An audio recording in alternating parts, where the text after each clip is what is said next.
you're going to feel excited by the idea to go drink. It's not going to be that exciting to stay in and work on your business. Maybe it is. And if it is, more power to you. But for a lot of people, prospect of their vice is a lot more exciting than the prospect of their virtue, right? At least in the moment, emotionally speaking. But this is why these lenses are so important, is because they can allow you to solve these problems. They can allow you to answer these conundrums that come from, in the moment, do I go A or B? And that's a lot of what this is.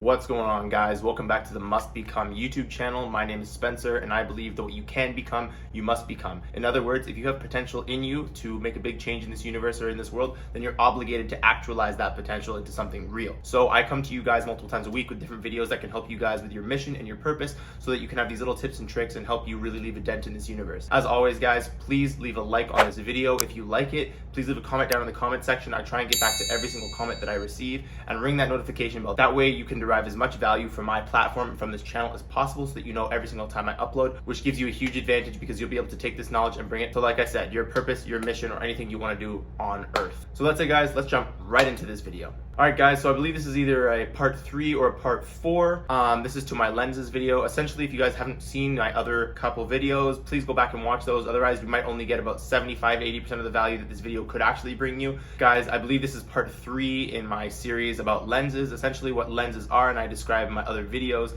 is that these are a way to refine problems such that you can get a more sophisticated solution. You can take your emotional brain out of the problems, and you can bring your logical brain into the problems, and that way you can actually come to the best solution possible.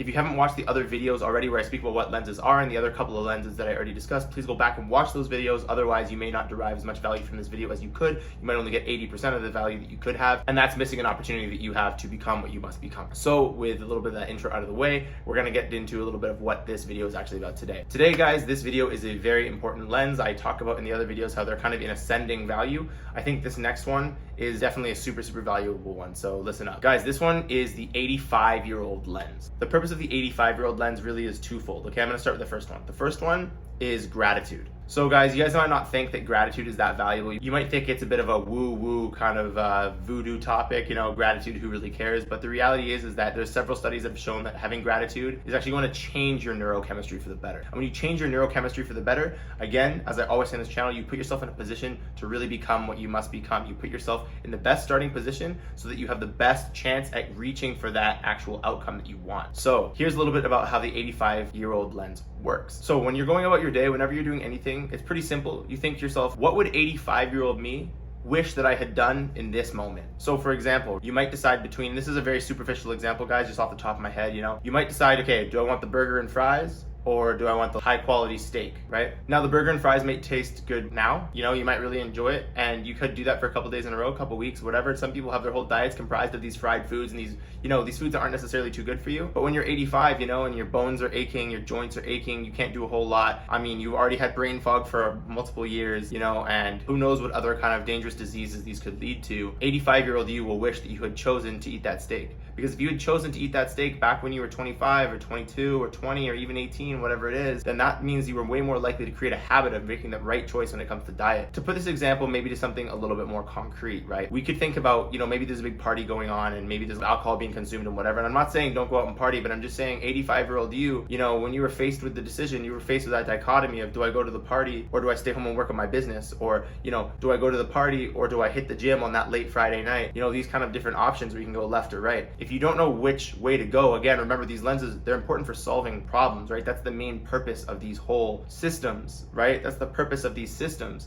You don't know whether you go left or right. You ask yourself, okay, well, what would 85-year-old me want for me? And it makes it really clear, because you begin to expand your horizons beyond this kind of short-term time view to this long-term time view. And when you look to a long-term time view, you'll be able to see that the majority of people who actually ascribe to these sorts of views where they take a longer time view, they're the ones that actually accomplish big things, right? Even Jeff Bezos went ahead and said, here at Amazon, we like to think in 7-year increments, right? And that's really interesting, because you think about all these big things that he's accomplished as an individual, and they say that success leaves clues, right? And so one of the clues is, that kind of long time time horizon. And of course, I'm sure he thinks at even longer time horizons now, or he's definitely had projects for a long time where he's thought in these longer time horizons. But when we think in a really, really long time horizon, we start to see our decisions become more and more clear to us. Well, the value of our decisions become more and more clear to us, and the lack of value becomes more clear to us.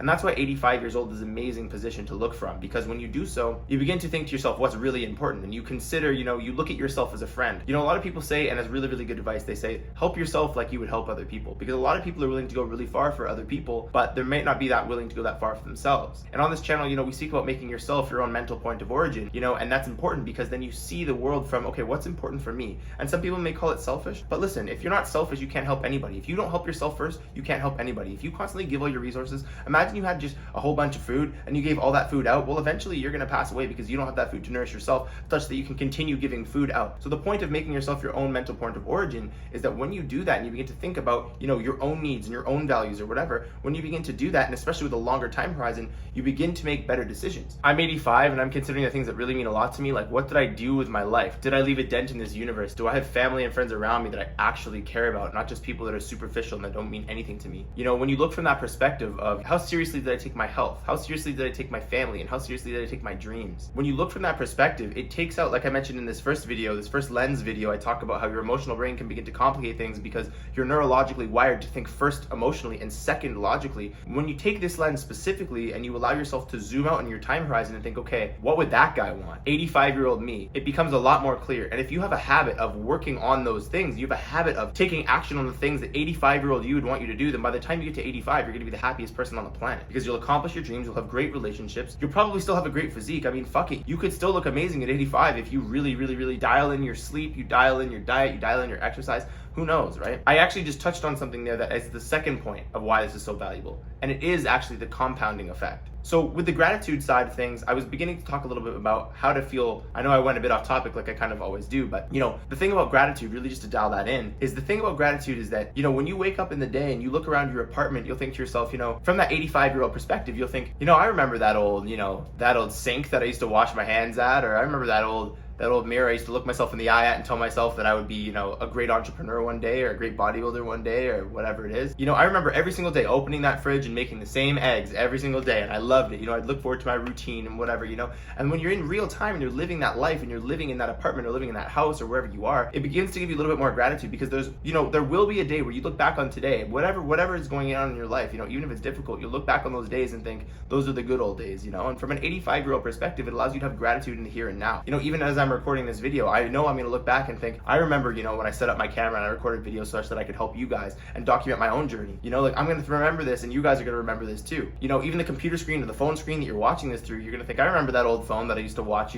Must Become videos on, or PewDiePie videos, or whatever you would watch. It allows you to force that gratitude into the here and now. And now again, to jump back to the actual second point, so the first thing is gratitude. The second thing is really optimizing the compound effect. This is really how this lens of looking at the world can be really helpful in solving problems about being like, do I go down path A or path B? And really how it works is like this. If you look at 85-year-old you, and you look through his eyes and you look at what you're doing now and you make decisions based on what that guy would want, then if you continue to make those decisions over and over and over and over, eventually you'll get to the point that you're 85 and you'll recognize that those decisions have compounded. I don't know the exact number, but they say Warren Buffett made something like, 65% of his wealth or 75% of his wealth in the last 10 years or something like that, right? I don't know the exact numbers. You can look that up for yourself, but essentially the point is, like I believe it's Cal Newport's book, Compound Effect. Like that talks about your actions begin to compound, and you can compound either positively or negatively. And a video will be coming on this soon. But essentially, you can either begin to compound the problems that you create by essentially ruining relationships, taking drugs constantly, eating garbage food, never working out, sitting on the couch, never stretching your muscles so you get all tight and sore. Or you can do the other thing, right? Where you continue to go to the gym, you continue to work out, you eat good things, you make good relationships that you invest in,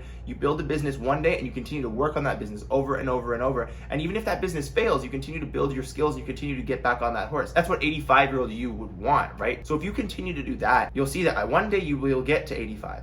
Aging is a weird thing, right? One day, we're 15, we're 18, we're 20, the next day we're 35, we're 40, we're 50. It goes really quick. But the thing is like, even though time goes quickly, we can use that time to compound things. Because look, whether or not we perceive it as faster or slower, a year is still a year, guys. And we could put a year into doing these things like working on our businesses, our muscles, our relationships, whatever it is, like I always talk about. But the thing is that if you don't know in a given moment whether to go A or B, Assume that lens. Look through 85-year-old you's eyes and think, what would I want him to do? And the thing is like I said, it compounds, because the more you take that lens, the more you apply that lens, then when you get to 85, the more likely it is that you actually make that guy happy. Because what you've done is begun to compound and compound and compound, and in two ways. Not just the fact that, okay, let's say it's studying a language, something that, is one of my personal hobbies. I like to keep the mind sharp, and I believe that either playing music, studying a language, these sorts of things, these cerebral kind of things, I think they keep the mind sharp. So anyway, I'll take this as an example. If I think to myself, what do I want to go do? Do I want to go out and get drunk, or do I want to study my language, let's say? It compounds in the first way, where if I say, oh, I want to study my language, then, whenever I do that, building, I'm compounding, and maybe in a year, 2 years, I'll be fluent in this new language, whatever it is. But it compounds in a second way too. And the second way it compounds is that you actually assumed the view of your 85-year-old self. You acted on the thing that you think that guy would want. And that compounds too. Because the more you do that, the more you build almost like identity stock in the fact that you made that decision. You made that kind of logical decision that wasn't emotionally motivated. Because you know what? You're going to want to go and drink because your emotions want you to go and drink. You're going to feel excited by the idea to go drink. It's not going to be that exciting to stay in and work on your business. Maybe it is. And if it is, more power to you. But for a lot of people, prospect of their vice is a lot more exciting than the prospect of their virtue, right?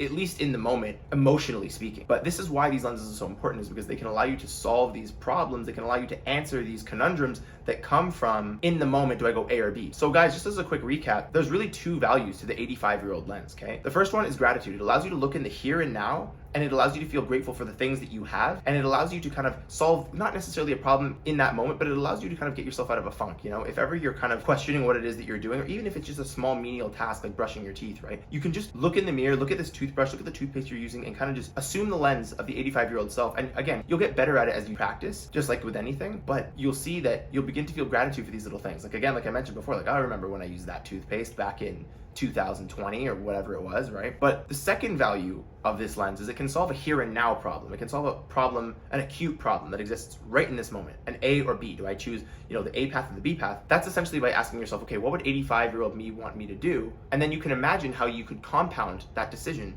in two ways. The first way, like I mentioned, is essentially the actual action that you're taking is something that the more you take, of course, it will begin to compound because you keep doing it and doing it and doing it and doing it. And little things over a lot of days add up to a big thing. But the second way that it compounds is that by assuming that lens and allowing your brain to shift into that mode where you're saying, okay, hold on, pump the brakes. I'm going to assume the 85-year-old lens and see what he would want. The more you train yourself to consider that, the more readily you'll begin to consider that automatically. And not just that, if you act on that decision that the 85-year-old self would want more, if you begin to act on that decision, the more you're actually building into your brain. The brain is plastic, of course, right? You've heard of neuroplasticity. The more likely you are to take subsequent actions of the same sort. So essentially, that's kind of the value of the 85-year-old lens, guys. I know, as always, I kind of wandered here and there and talked about different topics because obviously I get excited and I like telling you guys about so much, and that's why a bunch of videos are definitely coming out soon about a bunch of different topics. I'm going to wrap up the video there, guys. I'm going to remind you guys once more, if you guys haven't seen my other videos on lenses, please go back and watch some of them because you're not going to be able to derive all the value of this video unless you also see the ones that come before it. I believe there's either 2 or 3 before this one. Please go back and watch those because that way you'll get the most value as possible, and you'll learn some other things that stack with this lens very well, such that no matter what problem comes your way at any time in your life, you're going to be able to apply these tools, these cognitive psychological tools that will allow you to sort through the problems, which will give you a better chance of becoming what you must become. Guys, I will let you know there's probably 2 or 3, again, I can always say 2 or 3, but there's probably 2 or 3 videos coming, 2 or 3 more lenses. They ascend in value, okay? So this one is very, very important. I recommend you guys use this, but the next 2 coming out, I think, are definitely the 2 most important. So please make sure that you stay tuned for those. As always, guys, if you like the video, please drop a like. It helps me out with the algorithms. It lets everybody else in the community know that this is a valuable video. It tells the algorithm and it'll push it out to more people who can join our community. The second thing is please go ahead and leave a comment. Like I said, I always respond to every single comment that I get, or at least I do my absolute best, because I really have 2 goals with this channel, right? The first thing is to talk to you guys and just give you value that I wish I knew when I was younger. But the other thing is I want to create a community of men that we can all lean on each other and have each other as help, so that anyone who wants to become something great and leave a dent in this universe has someone to talk to and someone to collaborate with, so that we can do it faster and to a more effective degree. And finally, guys, please ring the notification bell. It allows you guys to get a notification whenever I actually upload a video, which helps you guys to derive as much value from my platform and my channel as possible, which is absolutely what I want for you guys. With that said, guys, this was the 85-year-old lens. I hope you guys got some value from this and you guys can use this the next time you're kind of facing an A or B kind of issue, or you're looking for a little bit extra gratitude in the here and now. With that said, guys, again, I'm Spencer from Must Become, and thank you guys so much for watching.